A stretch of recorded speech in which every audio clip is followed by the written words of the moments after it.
মহাকাশে ভারতের শুভযাত্রা।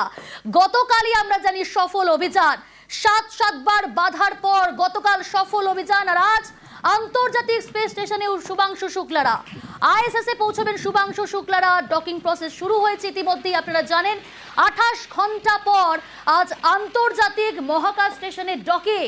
আজ বিকেল 4:30 আইএসএস এর শুভাংশু শুক্লারা ৪১ বছর পর ফের মহাকাশে ভারতীয়। রাকেশ শর্মার পর এবার মহাকাশে শুভাংশু শুক্লা।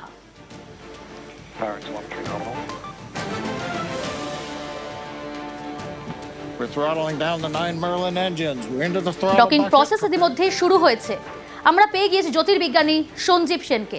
নিউজ 18 বাংলায় আপনাকে স্বাগত জানাই। প্রথমেই জানতে চাইবো, ইতিমধ্যে ডকিং প্রসেস শুরু হয়েছে, কিন্তু কোন কোন ধাপে হয় ফ্রম অ্যাপ্রোচ টু ফাইনাল শিল?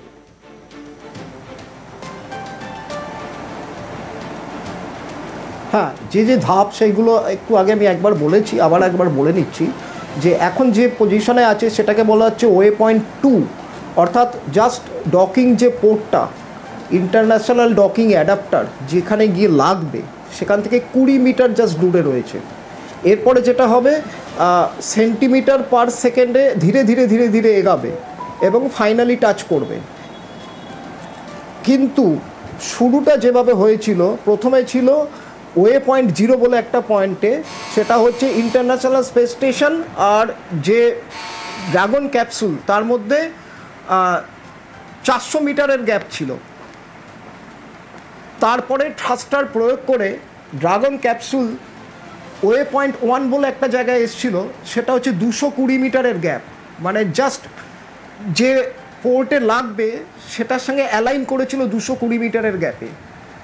তারপরে আস্তে আস্তে এগিয়ে এসে এখন 20 মিটার গ্যাপে চলে এসছে এবং 20 মিটারের গ্যাপ থেকেও হয়তো আরেকটু কমেছে, এখন আস্তে আস্তে এগাচ্ছে।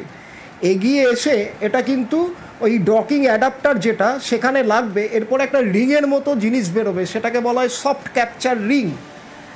সেই রিংটা গিয়ে কিন্তু ওই ডকিং অ্যাডাপ্টারে টাচ করবে। তারপরে সে আস্তে আস্তে টেনে নেবে ড্রাগন ক্যাপসুলকে ইন্টারন্যাশনাল স্পেস স্টেশনের ডকিং অ্যাডাপ্টার, সেটাকে বলা হয় হার্ট ক্যাপচার। তারপরে 12খানা হ্যাচ থাকবে, সেই 12খানা হ্যাচ এরকম ঘুরে গিয়ে শক্ত করে লাগিয়ে দেবে। এই প্রসেসটা করতে কিন্তু এখন কিছুক্ষণ সময় লাগবে এবং আশা করা হচ্ছে 4:30-র মধ্যে এই প্রসেসটা কমপ্লিট হবে।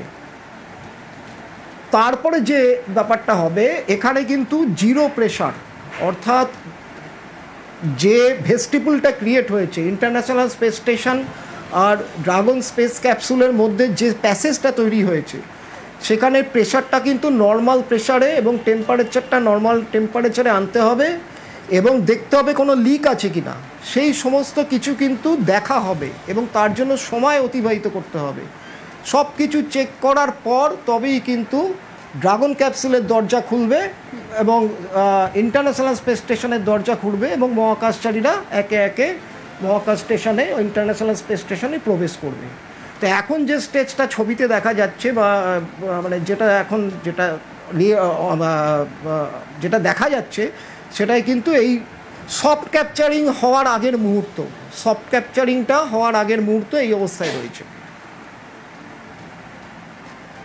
মিস্টার সেন, এখান থেকে আমার আরও একটা প্রশ্ন আমি জানবো আপনার কাছ থেকে, যখন মহাকাশচারীরা আইএসএস এ প্রবেশ করবেন তখন কি সিচুয়েশন তৈরি হবে, কিন্তু তার আগে জানতে চাইবো এই ডকিং কি স্বয়ংসম্পূর্ণ নাকি ক্রু ম্যানুয়ালিও এখানে কাজ করেছে বা করবে?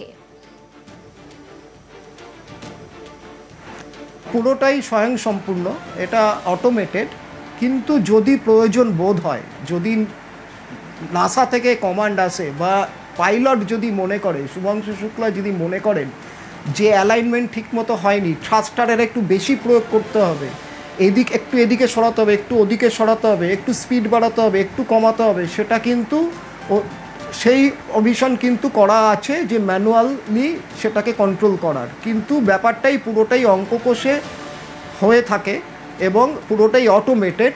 আমি জানি না এক্ষেত্রে ম্যানুয়াল কোনো ইন্টারভেনশন করতে হয়েছে কিনা, কেননা সেটা তো এখানে বসে জানা যাবে না, কিন্তু যদি করতেও হয় সেটা নাসা থেকে কমান্ড আসবে এবং সেই অনুযায়ী যে মহাকাশচারীরা রয়েছেন, স্পেশালি মানে মেনশন করা উচিত শুভাংশু শুক্লা যেহেতু মিশনের উনি পাইলট, উনি এইটা পারফর্ম করবেন।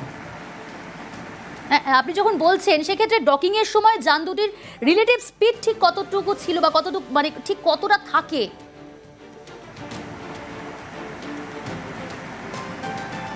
না দেখুন, আইডিয়ালি 28,000 কিলোমিটার পার আওয়ার গতিবেগে ইন্টারন্যাশনাল স্পেস স্টেশন ঘুরছে। এবার এটা এই যে আমাদের যে ক্রিউ ড্রাগন মডিউল, সে তো গিয়ে এর সঙ্গে ডকিং করছে, সেও কিন্তু একই স্পিডে রয়েছে। অর্থাৎ ওই 28,000 কিলোমিটার পার আওয়ার, হয়তো 28,000 না 27,000 7,500 কিলোমিটার পার আওয়ার আমি কিছুক্ষণ আগেই দেখেছিলাম আপনার ইন্টারন্যাশনাল স্পেস স্টেশনের স্পিড ছিল। অর্থাৎ দুজনের স্পিড কিন্তু এখন সেম। অর্থাৎ এরা কিন্তু টাচ করার জন্য সেম স্পিড যদি না হয়, রিলেটিভ ভেলোসিটি যদি একটার সঙ্গে আর একটা জিরো না হয়, তাহলে কিন্তু এই ডকিং প্রসেসটাই হবে না। সুতরাং এখন দুজনের স্পিড সেম, দুজনের অরবিটটাও সেম, শুধু গিয়ে সংযুক্তিকরণটা বাকি রয়েছে, ফাইনাল সংযুক্তিকরণটা বাকি রয়েছে।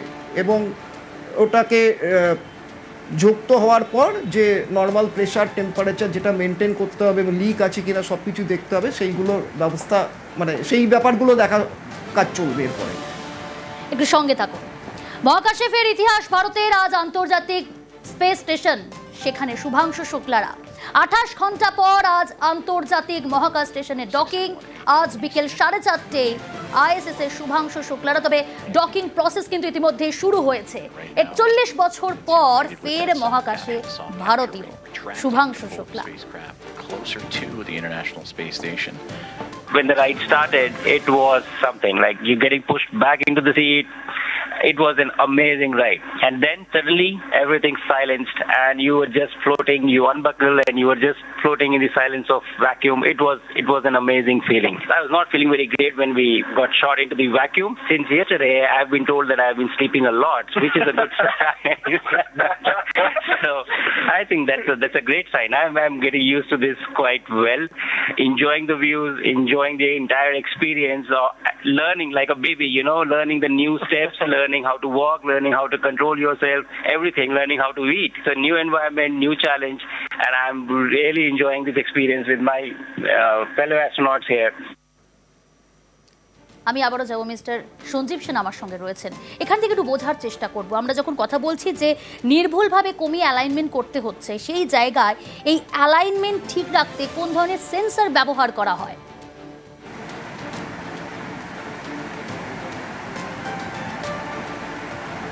হ্যাঁ, এটা এক ধরনের সেন্সর রয়েছে, যেটা অ্যাকচুয়ালি যে ডকিং পোর্টটা রয়েছে সেটা ইন্টারন্যাশনাল ডকিং পোর্ট বা দুটো এরকম ইন্টারন্যাশনাল ডকিং পোর্ট রয়েছে মহাকাশ স্টেশনে।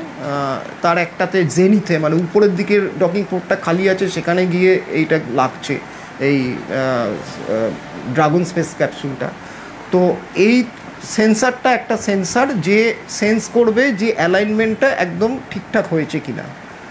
এটা একটা ওই মানে রিমোট সেন্সিংয়ের মতো, যে সেন্স করে দেখবে এবং তার যদি মনে হয় যে অ্যালাইনমেন্টটা একদম ঠিক হয়নি, তাহলে তার যে সামনের দিকে 4টে থ্রাস্টার, ড্র্যাকো থ্রাস্টার বলে, থ্রাস্টার রয়েছে, এই থ্রাস্টারগুলো জ্বালানি মানে থ্রাস্টার অন হয়ে সেটাকে ঠিকঠাক অ্যালাইনমেন্ট করে এটাকে বসিয়ে দেবে।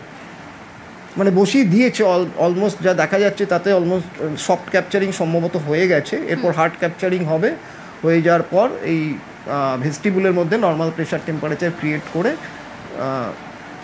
সব কিছু চেক করার পর মহাকাশচারীরা যে অ্যাক্সিয়াম 4 মানে স্পেস ড্রাগন ক্যাপসুলে রয়েছেন তারা আন্তর্জাতিক স্পেস স্টেশনে প্রবেশ করবেন। মিস্টার সেন, এখান থেকে একটু বোঝার চেষ্টা করবো, আমরা চাই সফল এই অভিযান। সেক্ষেত্রে যদি ডকিং ব্যর্থ হয়, সেক্ষেত্রে কি ধরনের এই এমার্জেন্সি অ্যাবর্ট প্রসিডিওর থাকে?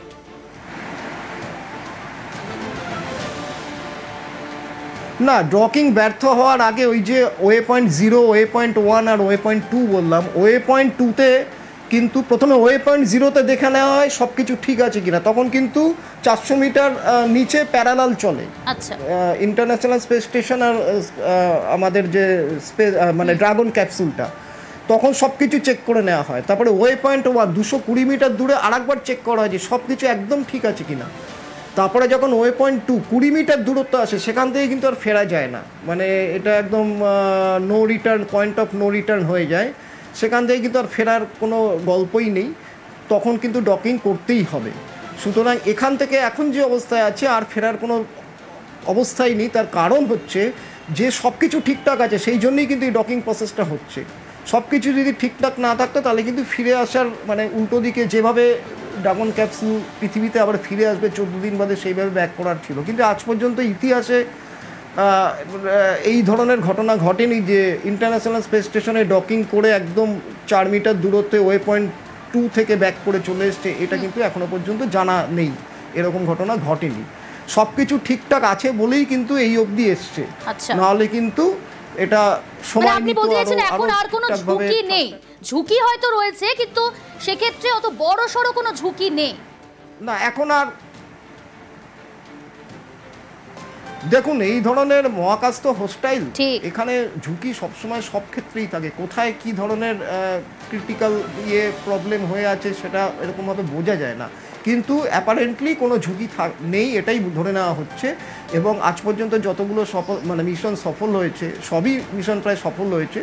এক্ষেত্রে দেখা গেছে যে এগুলো সাকসেসফুলি হয়েছে এবং ইন্টারন্যাশনাল স্পেস স্টেশনে মহাকাশচারীরা গেছেন এবং ফিরে এসছেন, তারা সফলভাবে এক্সপেরিমেন্ট করেছেন।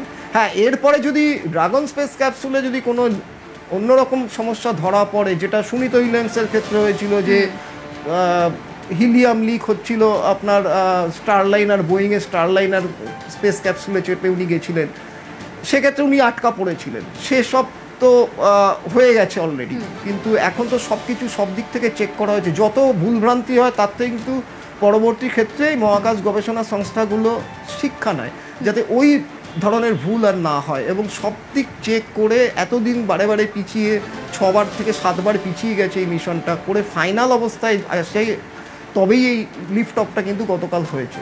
সুতরাং এই মুহূর্তে বলা যেতে পারে ঝুঁকি নেই, এবং আমরা ধরে নেব যেটা খুব সাকসেসফুলি হবে, এবং শুভাংশু শুক্লার কিছুক্ষণের মধ্যেই ইন্টারন্যাশনাল স্পেস। এখান থেকে একটু বোঝার চেষ্টা করবো, কিছুক্ষণ আগেও আপনি বলছিলেন এবং সাধারণ মানুষের কৌতূহল এই প্রশ্নে যে এই ডকিং সফল হবার পর আইএসএস-এ মহাকাশচারীরা কি সঙ্গে সঙ্গেই প্রবেশ করতে পারেন নাকি বেশ কিছু সময় লাগে? না না, এখনও বেশ কিছু সময় লাগবে, কেননা ওই ভেস্টিবুল অংশ মানে সংযুক্তি হয়ে গেছে। সংযুক্তি হওয়ার পর ড্রাগন স্পেস ক্যাপসুল আর মহাকাশ স্টেশনের যে ডকিং পোর্ট, এই যে টানেলের মতো অংশটা, এটা কিন্তু 0 প্রেশারে রয়েছে। এই 0 প্রেশার থেকে কিন্তু নর্মাল প্রেশারে আনতে হবে, এবং টেম্পারেচার নর্মাল টেম্পারেচারে আনতে হবে, অক্সিজেন সাপ্লাই ঠিক রাখতে হবে, যেন পৃথিবীতে আমরা যেরকম অবস্থায় আছি সেই অবস্থাটায় আনাটা প্রয়োজন। এবং কোনো লিক আছে কি না সেটা কিন্তু বারে বারে চেক করতে হবে, কারণ লিক থাকলে কিন্তু অনেক রকম বিপদ আছে। এই সব কিছু চেক করার পর ওরা যখন মহাকাশ স্টেশনে প্রবেশ করবেন, তার জন্য কিন্তু বেশ কিছু সময় দিতে হবে। সেই সময়টা কতটা লাগবে সেটা বোঝা যাবে যখন ওরা প্রবেশ করবেন, সেটাও জানা যাবে, একটু বাদই সব বোঝা যাবে। কিন্তু এটা কিন্তু এক্ষুনি হবে না, এটা কিছুটা সময় লাগবে। বেশ, অনেক ধন্যবাদ আপনাকে। কথা বলছিলাম জ্যোতির্বিজ্ঞানী সঞ্জীব সেনের সঙ্গে। আমরা দাঁড়িয়ে রয়েছি ঐতিহাসিক সন্ধিক্ষণে। মহাকাশ আর কল্পনার জায়গা নয়, সেটা আজ আমাদের বাস্তব, আমাদের স্পর্শের দূরত্বে। মহাকাশে ফের ইতিহাস ভারতের। আজ আন্তর্জাতিক মহাকাশ স্টেশনে শুভাংশু শুক্লারা। ইতিমধ্যে ডকিং প্রসেস শুরু হয়েছে। 28 ঘন্টা পর আজ আন্তর্জাতিক মহাকাশ স্টেশনে ডকিং। আজ বিকেল 4:30 আইএসএস এ শুভাংশুরা। 41 বছর পর ফের মহাকাশে ভারতীয়। রাকেশ শর্মার পর এবার মহাকাশে শুভাংশু শুক্লা। প্রত্যেকের নজর রয়েছে আমাদের। नमस्कार, एक छोटा सा संदेश मेरे सारे देशवासियों के लिए। 1 महीने क्वारंटीन में रहने के बाद कल हम लोग लॉन्च पैड 39 से लॉन्च हुए। कुछ ही घंटों में आईएसएस में डॉक करेंगे और फिर हम इंटरनेशनल स्पेस स्टेशन पे जाके रहेंगे। एक छोटा सा स्टेप पर एक बहुत सॉलिड और स्टेडी स्टेप है उस डायरेक्शन में जिस तरफ हम जा रहे हैं।